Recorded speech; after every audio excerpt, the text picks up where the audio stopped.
Prime Minister Narendra Modi's visit to Russia for the BRICS summit and his meeting with Russian President Vladimir Putin as India continues to be engaged in a diplomatic standoff with Canada. The US and the UK have extended support to Justin Trudeau's allegations despite providing no credible evidence whatsoever. Russia, for a long time, has remained India's trusted partner, from USSR vetoing resolutions against India in 1948 to supporting India in the 1971 war, or very recently the position taken by Russia on Article 370. Once again, Putin and Russia have proved that they can continue to be trusted. However, one has to ask whether the same can be said for the US or the Western nations who, despite backing India when it comes to China or making bilateral progress, continue to host people like Gurpatwant Singh Pannun, who openly threatened to bomb Indian planes as well as the Indian Parliament. Amidst the BRICS summit, we take a moment to revisit history and ask a very pertinent question. In today's world and in the current geopolitical scenario, who has proven to be the better friend of India? How will the visit of Prime Minister Narendra Modi then impact the larger geopolitical situation in the world? I take this conversation forward. I have with me Ambassador Suresh Kumar Goyal. We have with us Major General Rajan Kochar, defence expert, Pathikrit Pain, international affairs expert, and Joyita Basu, editor of the Sunday Guardian, with us as well. Let me begin this conversation with Ambassador Goyal. Ambassador Goyal, your thoughts on the same as well, sir. I was just a few minutes back having the same conversation with some voices from Russia as well, on just understanding really the historical context in which, in a post-Cold War world, there was this growing perception that Russia and China, as they become closer together, India has to look for another solid ally, and the United States of America happened to be that ally. This was the conversation in geopolitical circles as well as in diplomatic circles. But has the United States of America truly proven to be a better friend to India?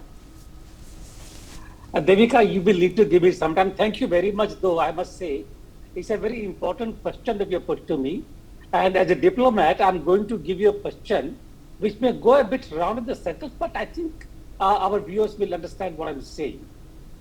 We do not need to look for loyalties in our friendships and in our relationships with countries outside India. I'm saying it with a great deal of deliberation because it's a dictum that every country determines its foreign policy in accordance with its national interests, which are constant, which are same probably over even 50, 60 years time frame. But the circumstances change, the country's policies change. It's never a constant. History is not static. You cannot say the history that was 400 years ago is the history now. I'm just putting that in the context. Now, coming back to the specific issues of Russia versus USA versus Canada, etc., etc., etc. Russia has obviously been a very dependable friend in many of the areas. But if you look at the current context, Russian views also have gone through a change over the last probably 10 to 15 years. Not because of what India is, but because of the changed context, geopolitical context. Today, Russia is closer to China and Pakistan even. Russia and Pakistan recently have done a joint military exercise. Russia is closer to Pakistan than before. Russia also at one time did feel that because India was getting closer to the USA, India was looking for different kind of strategies. Russia also had to look for the options. Fair enough. We also do. Therefore, I don't think we should really say that we should be more loyal to Russia than to the USA, etc. I don't think that's the way it works, number one. Number two, coming to the USA. USA is obviously supporting Canada on the Pannun issue, or Niger issue, or Khalistani issues, etc., etc. There could be different reasons for that. But at the same time, we have a very substantive relationship with the USA, both in terms of technological transfer, both in terms of purchases, and in terms, most importantly, in terms of a geostrategic equilibrium in Indo-Pacific. Please do remember that when China was actually challenging India, India needed something to balance that out. And I always maintain that our increasing growing role in the Indo-Pacific does act as a weight on China not to exceed a certain point across the continental borders. It's all a game. It's all a game of the diplomats and the strategic balancing. It happens. So therefore, what I would say is Russia is important. We can never forget the importance of Russia for our relationship.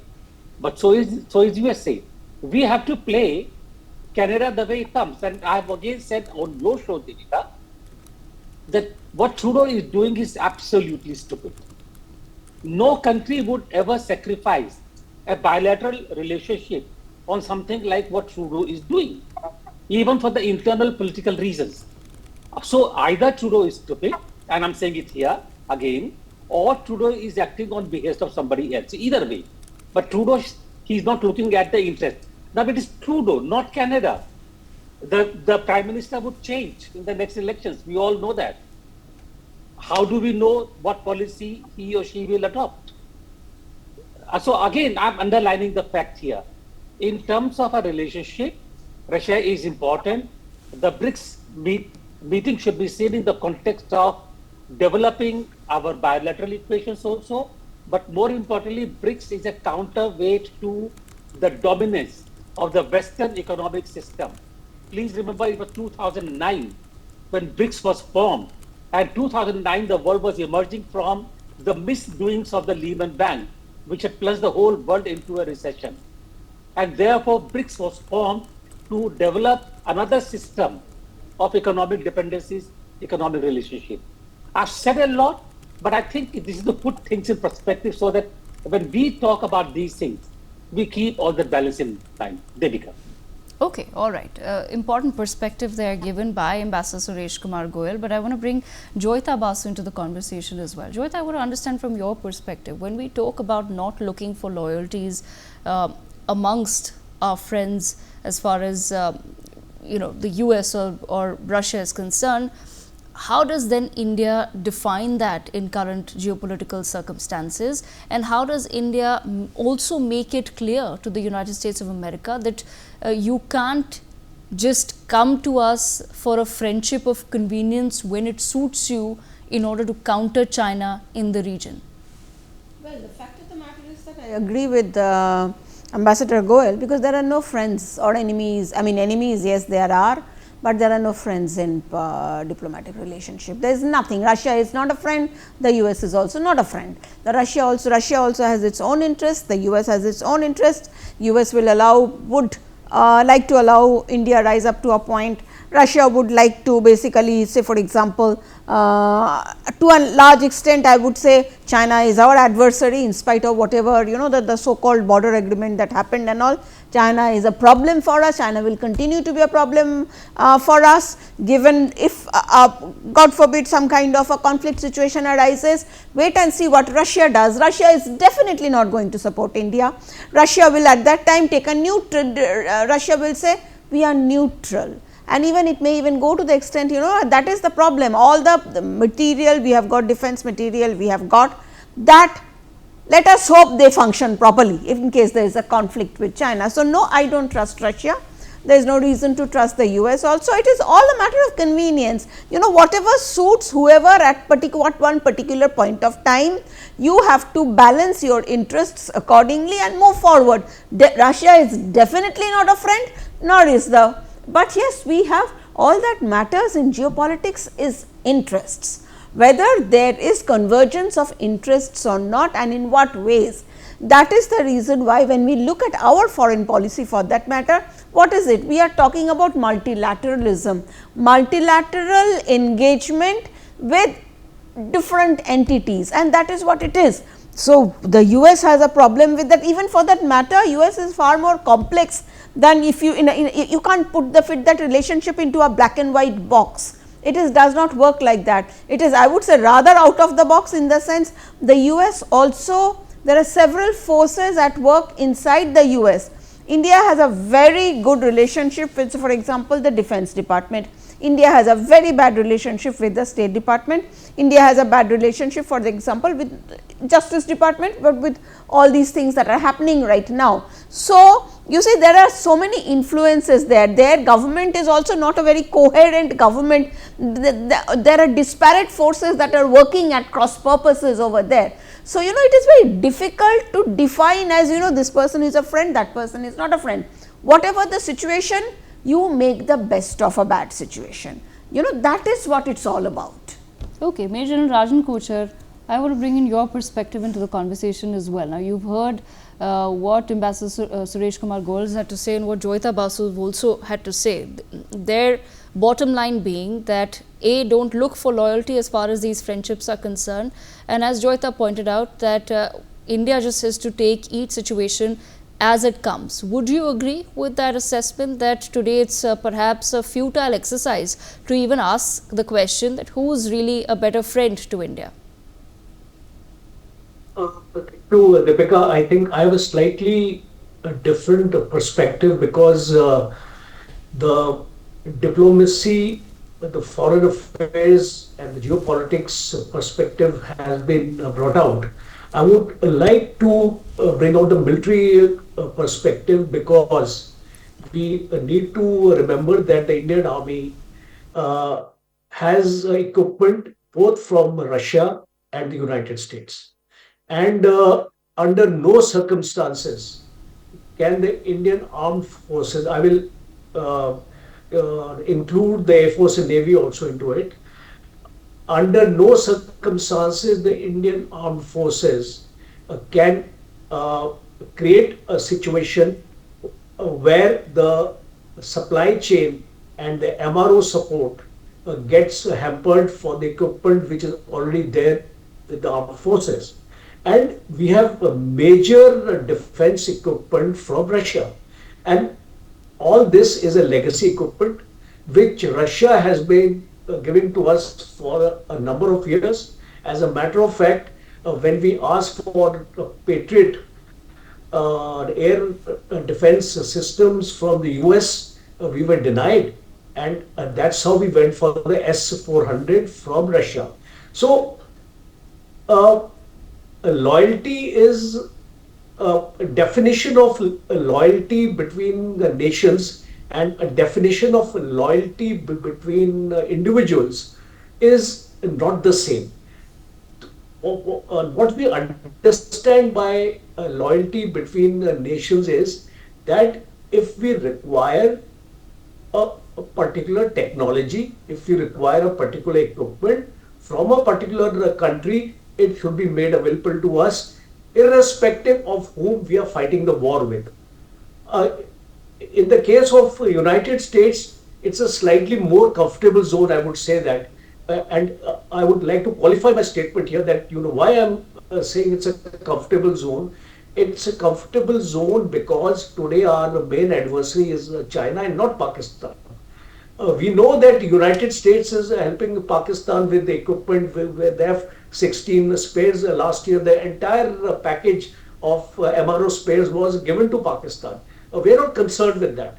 Our concern is China, because tomorrow, if you, as a military analyst, I am talking here, tomorrow if I go to a war with China, whom do I expect support from?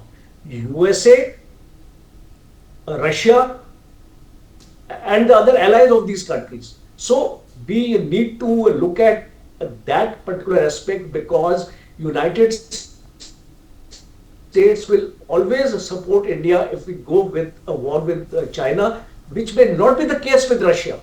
Because see, over a period of time, the geopolitics has been explained by the ambassador very well. Russia will also have its compulsion, because it has a very strong relationship with China. It may withhold a particular, it will not say no, but it may withhold a particular supply of that equipment for a period of time, which may affect our operational preparedness. So, if we are following a principle of strategic autonomy, as has been highlighted by Mr. Jaishankar, that we are autonomous sort of in foreign policy, and we would like to have an independent approach with Russia. We would like to have an independent approach with the United States. Unfortunately, according to my assessment, it will not work that way. Okay, We will have to, my last point, we would have to get into definite agreements. We would have to get into definite strategic agreements if we have to support our military preparedness, because we just cannot have any loose ends when we go for war. We must have a assured support, and that Russians have to be conveyed in black and white. Without any conditions, they should be prepared to come forward if we want to go an extra mile with Russia, if we want to be a part of BRICS, if we want to be a part of joint statements, if we want to be a part of a counter to the West alliance, then Russia has to walk this talk, because we would rather depend on Russia more than the United States, because more than 70% of our equipment is of Russian origin. So we would need Russia as a strong logistic partner as far as the Indian Armed Forces is concerned, and that is my concern as of now. Okay, all right. Very interesting perspective brought in there from a military point of view. Pathikrit, I'm going to just pose a slightly more nuanced question to you, basis that of what I've understood from the rest of the panelists. Is the inclination then towards a United States of America stemming from a threat that we foresee from China? And has the United States of America then in the very recent past proven with the Russia-Ukraine war that it's perhaps its best interest is not in ending the war, but to continue its own supply of defense equipment? Because ultimately, just as Russia is a defense-led economy, so is the United States of America. I want to understand what do you think about this perspective, that perhaps the inclination towards an America comes mainly from what India believes is, of course, an imminent threat from China. Well, first and foremost, let me make it very clear. My understanding is this: all of us have our own bias when we talk about this. None of us are, with all due respect, are absolutely neutral. Secondly, this is exactly the binary that India has been against, that it is not necessary that one has to be an adversary of United States to be a stronger partner of Russia and vice versa. The issue for me is this: I agree the United States will support us if we go for a war with China, but otherwise they will create the likes of Pannun and Niger and keep on creating problems for India, right? Is that the template of United States? They will support us for a war with China, but otherwise they will keep on delaying the General Electric engine for the Tejas Mark 1A, which is almost on the borderline of a sabotage. So let me tell you this, it's absolutely true. Joyitadi also mentioned that we should not expect anyone to fight a war for us. Russians will not fight our war, because we are not fighting Russia's war in Ukraine. The issue is this: we may not look for loyalty. Ambassador Goel was very right that every country has their own priority, but all that we are looking for is integrity. That is what I believe should be there. See, when it comes to Russia, there were challenges, and it was important for us to spread the basket. We actually diversified. We actually bought weapon systems from the Americans and the Israelis as well. And it is not just the legacy weapon systems from Russia. We must understand there are new age weapon systems also which we are taking from Russia, whether it is the joint production of AK-203 or the S-400 or the very short range air defense system IGLA, which we recently acquired, and many other frigates that we are jointly developing. The other issue is this: we must also not forget that yes, the United States is a strategic partner, no doubt about that. But a strategic partner does not allow a citizen of America to openly threaten the national carrier of its strategic partner, which is India, which is being threatened, whose Air India is being threatened from by a person sitting in the United States, and US is okay with it. And US terms it as a constitutional right which must be protected. So for them, terrorism becomes activism if it doesn't affect the West. That is where the problem is. When push comes to a shove, you fight your own war. Neither the Americans nor the Russians, nobody will come to fight your war. We must also understand the 1971 example is there. The example of 1999 when the GPS coordinates were not given to us by the Americans is also there. And at the same time, it is also a reality that in the last 20 years, if India has grown phenomenally, a lot of contribution of US cannot be denied either. So it is never a zero-sum game. There are many areas of convergence between United States and India, and we actually look up to United States as a strategic partner. We actually want better friendship with United States, but it can't be that we require them and we do not allow anti-American activities in India, but on the other hand, there will be something else happening. Trudeau, I think it's too small to create the problems. He is basically a pawn. Somebody else is getting it done, and it's very clear. The issue is this, the moment you talk about Atmanirbhar Bharat, the moment you talk about Make in India, you create a problem for certain vested interests. The moment you say that this is not an era of war, the war-driven economies have a problem. So for me, I think for India, both Russia and United States are very, very important. They may have their own priorities, and I don't expect either of them to actually fight our war. But Yes. The issue is we look for integrity. Okay. I think the Russians have been far more objective. Why is Russia more towards China? Who pushed Russia into the arms of China? That is the question that the West must be asked. I mean, what is the purpose of NATO to expand to Ukraine to create an enemy out of Russia when the Cold War is over? So Russia has been put into sanctions so much that it has no option but to do trade with China. And, I think certain countries wanted to leverage our problem with China, and I must compliment India's, Prime Minister of India and the External Affairs Ministry, the way, in the resilient and the patient manner, the way they try to sort out the issues with China. China is an adversary, no denying about that, but China is an adversary. It is not that, big time enemy that some would try to project, because I think we have to coexist as much with China as we are coexisting with other countries. Yes, It is a complicated world. Do not expect anyone to be a blind friend of yours, but we only want this. Please have integrity. We do not allow anti-Russian, anti-American activities in our soil. We expect the Americans to reciprocate that. When that doesn't get reciprocated, when their NGOs, think tanks come out with indexes pinning India below Pakistan, I think as an ordinary Indian, I get hurt. I think I'm purely speaking as an ordinary Indian. There are far more honorable speakers than me in this panel. But I think somewhere what we are looking for is this integrity. And certain countries only want India to remain a consumer market. They don't want India to become a competitor. You try to become a competitor, you will be hit by the West. We are facing that situation today. I hope it will get sorted out. But both of us, both US and America, are important for us. It is up to them to decide what they actually want to do. Pathikrit, understood your point. Ambassador Goyal, I want to pose the same question to you. So exact same question, but I want to understand it from a diplomatic perspective as well. When we say that neither of the countries will come and fight our war, of course they won't. And I don't think India has that expectation at all if someday there is a war with China. But even in that situation, basis what history has taught us, which country is more likely to then perhaps even act as a mediator with with a focus on actually ending the war rather than a focus on continuous supply of arms and other weapons to India?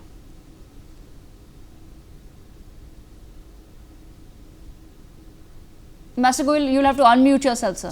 I'm sorry, yes. Yeah. Okay. If today we have a war with either China or Pakistan, I do not expect either USA or the Russian Federation to come on board with us to support us, either politically, maybe in terms of supplies of the military hardware, depending upon what it is. Maybe they will, in a limited manner, but not in a political strategic manner. I don't expect any support from them. We will have to fight our own war, except in Indo-Pacific, where the Americans have other interests besides the Indian interest, number one. Number two, agreements. Everybody's talking about agreements. Agreements are not even like the marital vows. Even the marital vows are broken today, and the agreements are broken day in and day out. I've seen this happen, or some critics of the other, and therefore, while we should actually go by the agreements in terms of giving a basic framework, but to depend upon the agreement to ensure our security is a strict no. Our security is determined by the way we structure our neighborhood, our security architecture, and in that security architecture, China, Russia, USA are all equally important. Tomorrow, if the USA and China come together in terms of business, I think we will see this whole change in American attitude to us. We are seeing the Russian change in any case. China also, if China has signed, understood or understanding with us, it's not because they are friends of India, but basically because they also want to develop leverages against some other countries. I think I've said enough, and therefore we must keep our options open, work out our own architecture of national interest security the way we think is the best, knowing fully well that ultimately we are our best friends. Thank you. All right. Unfortunately, that's all the time that we have. The conversation was taking a very, very interesting turn, but like I said, that's all the time that we have. I thank all of our panelists for joining us on the broadcast to take this very important conversation forward. For more such videos, subscribe to the NewsX YouTube channel, hit the bell icon.